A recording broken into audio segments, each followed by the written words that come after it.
ഇതിലിപ്പോൾ ഞാൻ ഈ ഒരു 1 മന്ത് ഞാൻ ഇപ്പോൾ കണ്ടിന്യൂസ് ആയിട്ട് ഗോൾഡ് മാത്രമാണ് ട്രേഡ് ചെയ്തേക്കുന്നത്. ഞാൻ ലൈഫിൽ ഫസ്റ്റ് ടൈം ആയിട്ടാണ് ഫോറക്സ് ട്രൈ ചെയ്യുന്നത്, അതും ഗോൾഡ്. അപ്പോൾ ആദ്യം തന്നെ പറയാന്ന് വെച്ചാൽ സ്ട്രാറ്റജി സിമ്പിൾ പക്ഷേ പവർഫുൾ എന്നൊക്കെ പറയുന്ന പോലെ ഒരു സംഭവം അടിപൊളിയായിട്ടുണ്ട്. എനിക്ക് നല്ല രീതിക്ക് വർക്കായിട്ടുണ്ട്. ഞാൻ ബേസിക്കലി ഒരു ഫ്രീലാൻസ് സിനിമാറ്റോഗ്രാഫർ.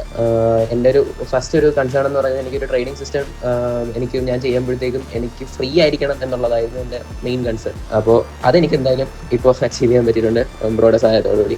ബ്രോയുടെ ഈ സ്ട്രാറ്റജി വെച്ച് ഞാൻ ഹാർഡ്ലി ഒരു 1 അവർ 2 അവർ മാക്സിമം അത്രയും ഞാൻ സ്പെൻഡ് ചെയ്യാറുള്ളൂ ചാർട്ടിൽ. അതിൽ തന്നെ ഞാൻ ഡെയിലി ഒരു 1 ട്രേഡ് അല്ലെങ്കിൽ മാക്സിമം 2 ട്രേഡ്, അത് എനിക്ക് ടൈം ഉണ്ടെങ്കിൽ മാത്രമേ സെക്കൻഡ് ട്രേഡ് ഞാൻ പോകത്തുള്ളൂ. അല്ലെങ്കിൽ ഫസ്റ്റ് ട്രേഡിൽ തന്നെ എല്ലാം സെറ്റ് ചെയ്ത് ക്ലോസ് ചെയ്യും. അപ്പോൾ മന്ത് ആയപ്പോൾ ഞാൻ പ്രോഫിറ്റബിൾ ആണ്, ഹാപ്പിയാണ്. പിന്നെ ഞാൻ പറയും സിമ്പിൾ ബട്ട് പവർഫുൾ ആയിട്ടുള്ള ഒരു സ്ട്രാറ്റജി തന്നെയാണ്. Thank you bro for the strategy. പിന്നെ ട്രേഡിങ് തുടങ്ങുമ്പോഴത്തേക്ക് എൻ്റെ ഒരു ഇതെന്ന് പറഞ്ഞാൽ നേരത്തെ പറഞ്ഞ പോലെ ഒരു 9 to 5 ജോബ് പോലെ ആവരുത് എന്നായിരുന്നു എൻ്റെ ഒരു ഇത്. അതായത് നമ്മൾ രാവിലെ തൊട്ട് വൈകുന്നേരം വരെ ചാർട്ടിൽ കുത്തിയിരുന്ന് അതൊന്നും ഒരു ട്രേഡ് എടുക്കുക, അല്ലെങ്കിൽ 2 whatever നമ്മൾ 3-4 ട്രേഡ് എടുക്കുന്നതിനോട് എനിക്ക് യോജിപ്പില്ലായിരുന്നു. അപ്പം ബ്രോഡ് ഈ സ്ട്രാറ്റജി വെച്ച് എനിക്ക് വളരെ കുറച്ച് ടൈം മാത്രം ചെയ്യുക, അത് കഴിയുക, ബാക്കി എൻ്റെ പരിപാടി നോക്കുക, ക്ലിയർ ആണ്, ഫ്രീ ആണ്.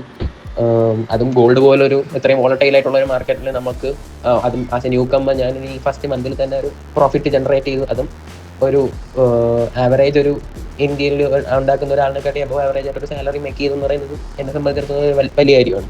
അപ്പോൾ happy and thank you for the strategy.